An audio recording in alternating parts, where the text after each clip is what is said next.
It's important to hone your unique preaching voice and to utilize the teaching or preaching gift that God has given you. Creating a 3-point sermon outline is a great way to help you organize your thoughts and to record what you believe God is inspiring you to share. Delivering more effective messages and devoting time in prayer and preparation is an ongoing practice for every communicator and preacher. What's up? This is Evan from dailychristianhelp.com, where we help leaders gain confidence and build dependable teams. And in this video, we're going to talk about how to prepare a sermon for beginners using a 3-point outline. Delivering a sermon is an incredible exchange that requires grace, humility, expectation, and effective communication. While God will certainly empower those He calls to communicate, I believe the sacrifice of preparing a message is also a holy experience. Keep watching because we're going to break down exactly how to create and deliver a 3-point sermon that honors God and helps others. First, we need to talk about why are 3-point sermon outlines so helpful and effective. Many preachers and teachers find 3-point sermon outlines effective because they help organize their thoughts, reinforce the main topic, and help formulate logical transitions throughout the entirety of the message. Messages that feel disjointed or that are difficult to follow along with are also hard for people to understand. People will engage easier with messages that transition seamlessly and follow a logical sequence. And the best and most effective messages create common ground to build spiritual ideas, truths, and practices upon.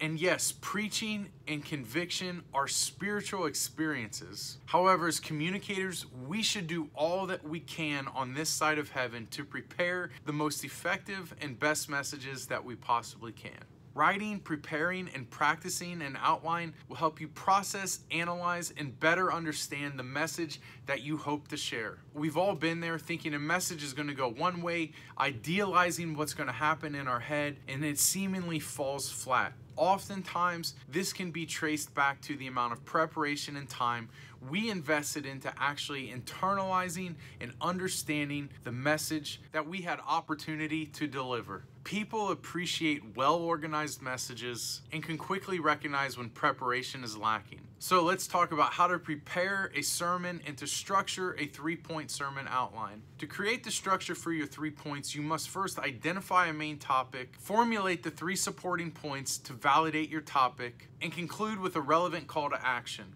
Essentially, there are 3 components to delivering a 3-point sermon. First is the main subject of the sermon. Second is the 3 supporting points. And third is the call to action. Through prayerful consideration, seek to identify the idea, the topic, or scripture that you believe God wants you to address. As you study and compile notes, you can begin to organize your thoughts into 3 primary sections. So let's really get into it. Here's how to write the 3-point sermon.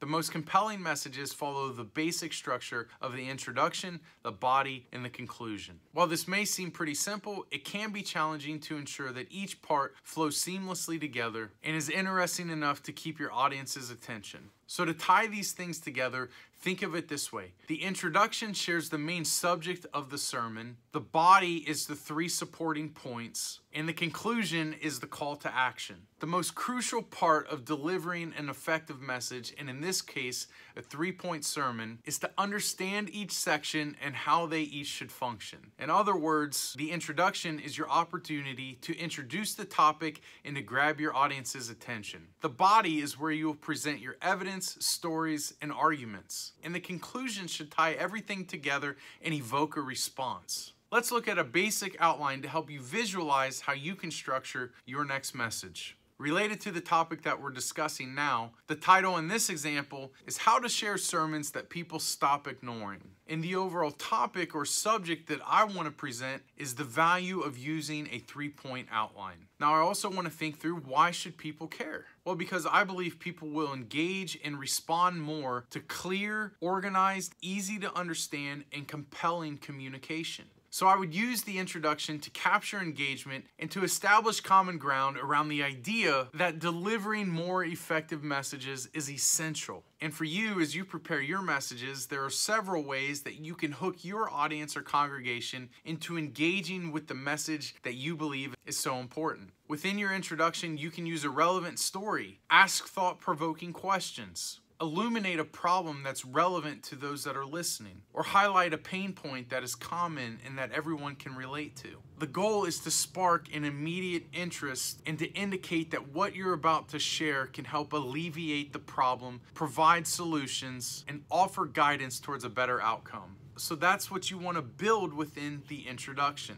Now, within the body of your sermon, you will use this section to further convey why alleviating and solving this problem is so important and vital for the health and well-being of those that are listening. You will use the 3 points to provide clarity and to help your audience connect in a meaningful way to your message. So if I were going to deliver a message about how to share sermons that people stop ignoring, I formulated the following 3 points to help guide the body of that message. And the first point that I would share to help guide and create buy-in within the message is that 3-point sermon outlines help clarify your thoughts. My second message to further drive the importance of this topic is that people pay attention to messages that they can follow. And then my third point leading into the conclusion would be that organization can lead to transformation. You see, you want to use your 3 main points to validate your subject and to make your message credible. And the content of each point can use several types of communication to strengthen and explain the point. For example, you can use illustrations, stories, text, or references, whatever you need to bring the points to life. However, it is critical. The goal of using different types of communication is not to be funny, smart, or clever. The goal is to strengthen and support your point. It's all too common for preachers, teachers, communicators to feel that they need to be funny or seem smart, and they will share something that may be humorous or seem clever, but is often very disconnected and disjointed from the overall purpose and intent of the message. While it may be funny, it's almost pointless. If you're going to use humor, make sure it's authentic and relatable to the theme of your message. Always remember that each point should coincide with the others to strengthen the overall subject of your message. If not, if your 3 points aren't related and cohesive, you'll essentially preach 3 messages within the one. And we've all heard talks like this. They're difficult to understand, hard to follow, and less effective. And lastly, the conclusion or the call to action should unify the entirety of your message and compel people to take action.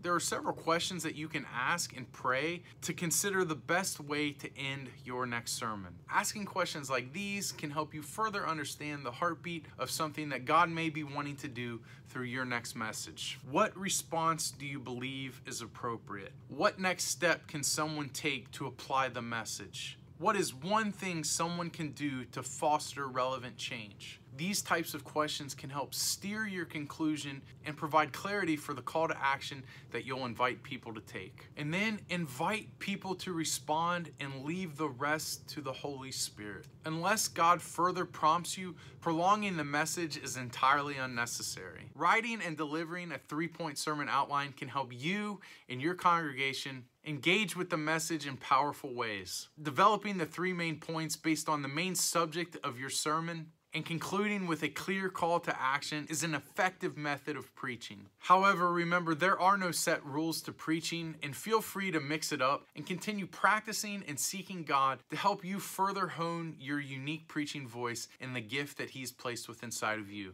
so that you can authentically communicate the Word of God.